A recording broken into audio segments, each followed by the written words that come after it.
Chegou o paciente com TDAH na tua frente, lá no teu consultório. O que que a gente vai tratar primeiro?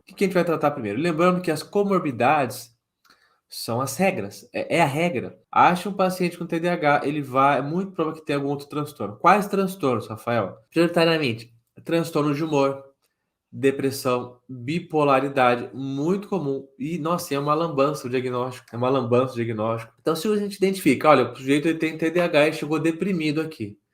Primeiro, a gente vai tratar a depressão. O sujeito chegou aqui e eu acho que ele está em mania.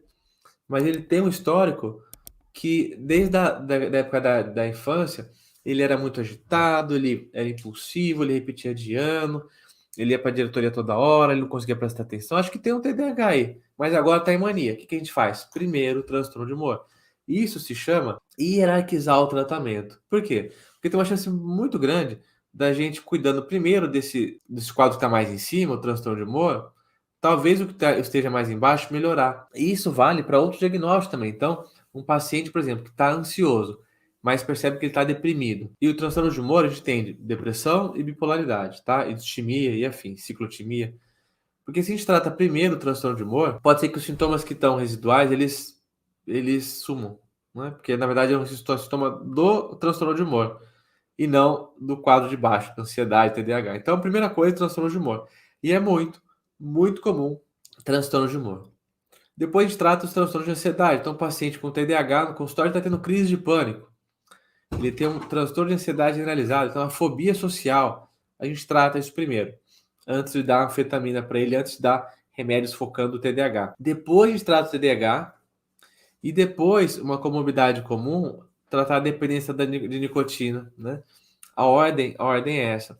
E os pacientes, falando em comorbidades, os pacientes com TDAH, a sua grande maioria não, mas muitos têm uma comorbidade por transtorno por uso de substâncias. Por quê? Por que você imagina que isso acontece? Tá lá o adolescente, na rodinha dos amigos, aí alguém brota lá com uma droga, todo mundo fica todo mundo fica assim, será que eu uso? Será que eu não uso? O cara que tem TDAH, ele vai voar. Ele vai voar, ele não vai nem titubear. Por quê? Porque ele é impulsivo. Ele não vai medir os riscos.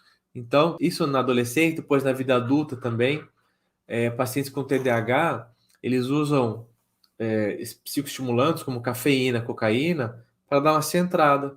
Faz um uso quase que medicamentoso de substâncias psicoativas. Então, pensou em TDAH, você vai lembrar de quadros de transtorno por uso de substâncias, álcool, maconha, cocaína, cafeína, tabaco. Vai pensar em transtorno de humor e vai pensar em transtornos de impulsividade. Transtornos de impulsividade. Quando a gente vai cuidar de um adulto com TDAH, é muito comum a gente tratar até aqui, até o TDAH, até depois do transtorno de ansiedade.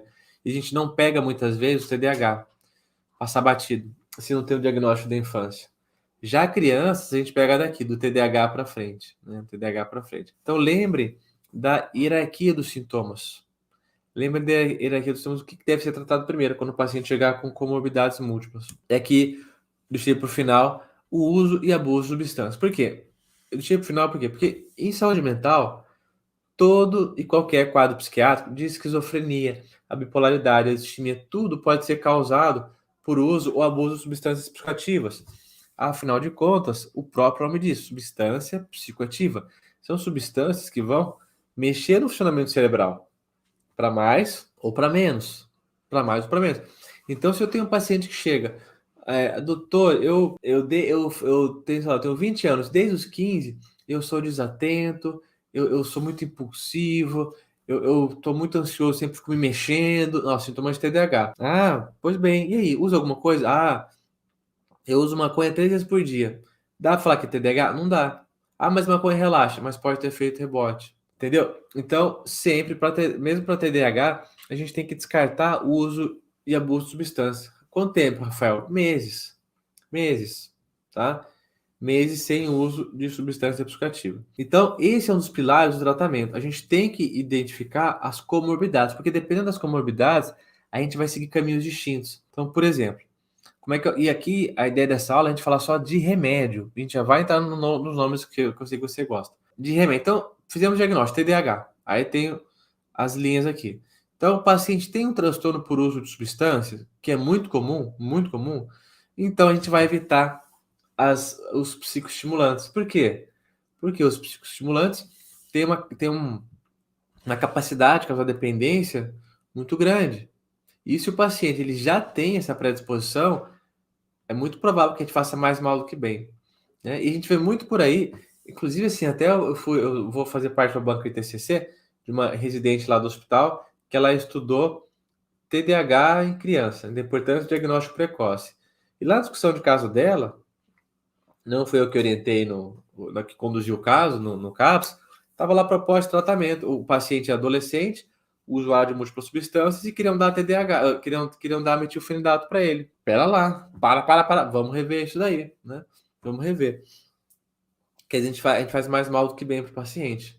E sempre isso, colocar na balança. Então, o que existe de evidência para o paciente TDAH e marque, tire uma foto mental desse organograma que vai facilitar muito a vida de vocês. TDAH, que tem comorbidade. Quando o TDAH puro, aí é outra história, a gente vai ver. Mas eu comecei pelo mais difícil. TDAH com transtorno por substância psicoativa. Bupropiona, que é um antidepressivo e remédio que ajuda a parar de fumar também. E a tamoxetina. A tamoxetina não tem no Brasil, tá? Ela foi liberada, se não me engano, em 2011 e a licença não foi renovada. Acho que em 2014 ela saiu do mercado. Só quem viajar para os Estados Unidos consegue comprar. É uma medicação mais noradrenérgica, tá? Mas no Brasil não tem, mas é importante que saiba que exista. Paciente com depressão. A gente pode associar bupropiona também, que é um belo antidepressivo. Pode associar um antidepressivo ISRS, inibidor seletivo de recaptação da serotonina, ou da noradrenalina também, ISRSN, com ou sem o psicoestimulante. Então, chegou o paciente deprimido, pode dar o metilfenidato e a bupropiona, o metilfenidato e a sertralina? Pode fazer isso. Ou a gente pode primeiro só tratar a depressão com SRS e depois ver se precisa do psicoestimulante. E paciente com TAG e com fobia, que são convidados comuns também. A gente pode dar o psicoestimulante com muito cuidado, porque é comum piorar a ansiedade, piorar a irritabilidade, principalmente, e pode associar um SRS e um antidepressivo dual também, além dos tricíclicos, que também podem ser usados, né?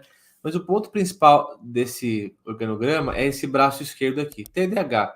O substância psicoativa não vai ter estimulante, de maneira geral. E a gente vai entender como fazer o raciocínio.